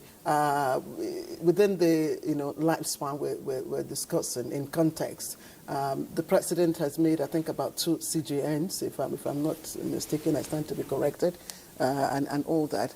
And each one of them promised to fight corruption in the judiciary. How do you evaluate progress and impact? Well, I would rather do an evaluation based on how citizens perceive the justice delivery system, because that goes to the heart of understanding whether justice is actually reaching the people. Because you have in Nigeria of today, without mincing words about it, where people do not feel if they approach the institution that should give justice, they will get justice. My colleague here, who works on women and girls, Ini would agree with me that there are a lot of cases of violence against women and girls, cases of rape and all of that, that the justice system, right from even the police station, doesn't seem that there's that capacity, that capability to be able to deliver justice. And generally, but sometimes it's not even the system. I hope you should make that caveat. It's not just the system when you talk about domestic violence. It's also the people themselves who sometimes don't want to take advantage of the law. Yes, but in those cases where where someone says, okay, I want to go the whole hog to seek justice, is that capacity really there, for a proper investigation to be conducted and then prosecution, and then before you even talk about whether, the justice system in terms of the courts, are actually delivering.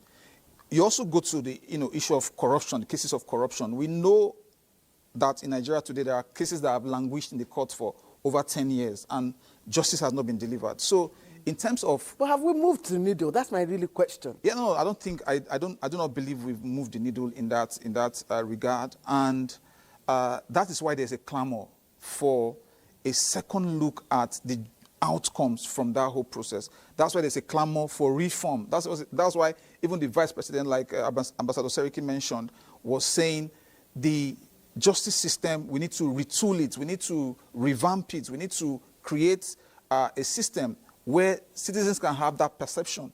Because this is also even important for the economy. Contracts, for example, simple contracts, adjudication, that whole adjudication process. If you are into business and then you are into a contract, would you be able to go to the courts and know that in a very reasonable space of time, you are able to get out of there with the resolution of that issue? So these are some of the issues that are hobbling, justice delivery. And of course, it will also hobble investment in terms of foreign direct investment. So I don't think we are there yet. And that is one area where a lot of work has to be done, not just in terms of the perception of the citizens, but in terms of actual reform in the judicial system itself. Ine, do you agree that move the needle? Let me jump into that before you ask me anything on top of that. The irresistible response to that is yes, we have moved the needle. But I go back to the conversation we've had on data. Nigeria is a country of over 200 million people and counting. So when we say, have we moved the needle? Yes, we have moved, but it is equally drowned by the sheer magnitude of our population, the increasing and evolving scenarios of different criminal situations, for want of a better word. So when decisions are taken, they are not seen as being compatible with the sheer magnitude of problems and challenges staring us in the face. So it goes back to the institutions, it goes back to the value chain of ownership and accountability, it goes back to what mechanisms are in place to really administer justice in a way that it is seen to be credible, transparent, and acceptable to the wider population. So that is that, and this cuts across the sectors. We have the violence against persons law, which is a great achievement when it comes to making sure that there is a legal backing to addressing issues. But domestication, yes. Beyond domestication, what about gender budgeting? Where have we put the monies that will match the decisions that have been taken to solve these problems? So you see the whole 360 chain. If we have not apportioned monies to match the institutions that the policies have created. We are just paying lip service. I'm sure you know why I'm smiling as well, even though they say we should smile, more often, no matter what. It's because both of you, have advocacy background, civil rights background, and I like that you agree that the needle has been moved. Progress has happened, yes, undoubtedly. Yes, but it is not commensurate with the one step at a time. program. One step at a time. We're only talking about 2 years, and in the voice of legendary Ernest Okonkwo, my microphone finds Ruth Agwele. Okay, Claire. All right, you got me there. Thank you very much. And I was just enjoying the conversation there, but crossing back to this town hall segment where cross-section of Nigerians have expressed their views. But when we're talking governance, everyone is involved and everyone has a stake in it. The young people especially, because like we always hear, they are the future of tomorrow. Let's hear from Amira. Amira, please tell us. Let's hear from you, Amira. Sorry. Yes, your colleagues have spoken on their expectations in this administration. What are you looking forward to? In 2 years' time, like Deborah said, she won't be a core member. You won't be a core member. So tell us, what are you taking advantage of at this time and looking beyond? So, good morning, and first of all, good morning, and thanks for having me. So, as a core member, I appreciate the president for the increment of the Alawi, like my fellow core member said, because it's really helping a lot. And for my skills, I studied English language. Oh, nice. I've always loved to read and write. So coupled with what I learned in school, I put all those skills together to venture into ghostwriting. So that's what I do as a side hustle, and I have to admit it has been really helpful. So together with the Alawi that I'm also getting, it's been really helpful too. So, and moving forward, I hope that the government, like she said, she doesn't mind if they add to the Alawi for the upcoming core members that are coming in the years to come. We don't mind at all. So you're standing in solidarity for other future leaders? Yes. All right. Thank you very much, Amira. Let's hear from Choma. Choma, you are the chairperson FCT for Spinal Cord Injury Association, and I see a lot of women, who are also going through this. But if we're talking inclusivity, especially for women who are persons with disability, now they already have a disadvantage as a PWD. And then as a woman, they have the plight they deal with.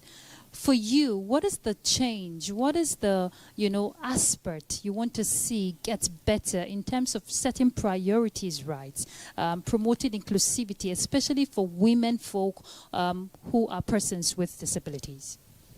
Okay, for me, I think the areas that need improvement, one, as a woman with a disability, as a double challenge, the issue of health, for women, there should be more facilities and availability. Okay, let me just put it, accessibility in the area of our health system. There are a lot of women with disability that are deaf, and in the hospitals, many a times when we come together, there's this complaint of interpretation, like sign language interpreters. Sorry. So it's always a big challenge. Even as a person with wheelchair, it's a challenge to go to the hospitals and you find that they are not accessible. And then entrepreneurial skills should be... just take the mic closer to you. Okay, sorry. Skills should be encouraged for women with disability so that it can also help in managing ourselves. And then the justice system and the law enforcement. Sometimes you hear of ladies being sexually harassed, and I remember in one of our meetings, someone was saying that when she went to the police station, and they were saying, "Are you not happy, self, that someone is even talking to you?" So I think that should be addressed to protect women with disability. Protecting your rights. All right, let's hear from Mr. Kaura Joseph Wakili. He's been observing the conversation. He is the chairman, FCT chapter, Joint National Association of Persons with Disabilities. Governance cuts across. And for you at a grassroots level, if you want to paint a picture for leadership at that aspect, how do you want persons with disability to be carried along beyond the 2 years? Beyond these 2 years we're celebrating today, but looking beyond into the future. Morning. I remember Comrade Kaura Joseph Wakili. I've listened with the conversation that has been going on. First and foremost, I want to thank Mr. President, especially this FCT. He has turned FCT to a small London, what is a great achievement. And he has, in his administration, he has carried FCT along compared for the past some years administrations that has been going on, not even looking down or looking at our FCT. Coming to our disability inclusion, honestly speaking, this administration is, I personally here, I have benefited like 2 to 3 times in his just 2 years administration, and I want to thank him and I want to congratulate him that more are coming, and let him also be considered our persons with disability. And going forward, as you said, we are looking in governance. In governance, it is not the decisions are taken at a grassroots. If you check at this area council election that is ongoing now, primary election are ongoing now, you find out persons with disability you find out that the persons with disability people are not being given the opportunity to be contesting, either to be a councillor. That is where the decisions are taken at the grassroots. So we need such. If the federal government can also come intervention at this point of this, it's not late. We have people that are capable to contest for the councillorship. So in that aspect, we need the governance in that aspect in politically. In terms of the man has already pointed out that they are working at it for the implementation of 5%. And please, that should also be considered. All right. I'm sure that has been put into place, Mr. Wakili. You heard from your Minister of Humanitarian Affairs and Poverty Reduction, which PWD Commission, is under its purview. So let's keep our hope alive. I want to thank my panelists, my panel of discussants. Thank you so much for your contributions. And I like the fact that your own hope has been renewed. That's the spirit and that's the mantra for this administration, talking about the renewed hope mantra. Hope is what keeps humanity. We'll continue to thrive on that hope because we want a better future for each and every Nigerian. Fisayo, I'll hand the baton to you now. Thank you very much, Ruth Aguele. I have to commend you that you have indeed gotten to the root of the matter. Distilling the thoughts of a microcosm of the Nigerian society. We will be wrapping up this session now because very shortly we'll be joining activities in all the subnationals. States across the Federation are equally doing same, commemorating the handover of government in their respective states. I will still be in Yola for the activities as well. But before I go, before we join the programs, these events, let me thank again my guest, Honorable Clement Jimbo. Your interventions have been a jumbo pack of legislative interventions as well as cooperation with the executive. I want to thank Claire Adelabu Abdulrazak, who has really done so well moderating Ambassador Seriki with ambassadorial elegance, and of course, Arms Free, who has been dishing out a lot of, concepts free of charge, and Ini, who has been on it as far as women and girls are concerned. In it, Claire. Thank you, Fisayo. Thank you. You've done a great job yourself. Hey, of course, we will be in different parts of the country to touch all those activities live on the network service of Nigerian Television Authority. It's been 2 years of the current administration in the saddle. The promises kept, roads have been a mile still on the road to cover, and we've tried to bring some of those interventions and the reactions to you as well. Don't forget that in the course of all these programs, we'll be giving you documentaries as well. We now hand over to Yola for more on today's activities.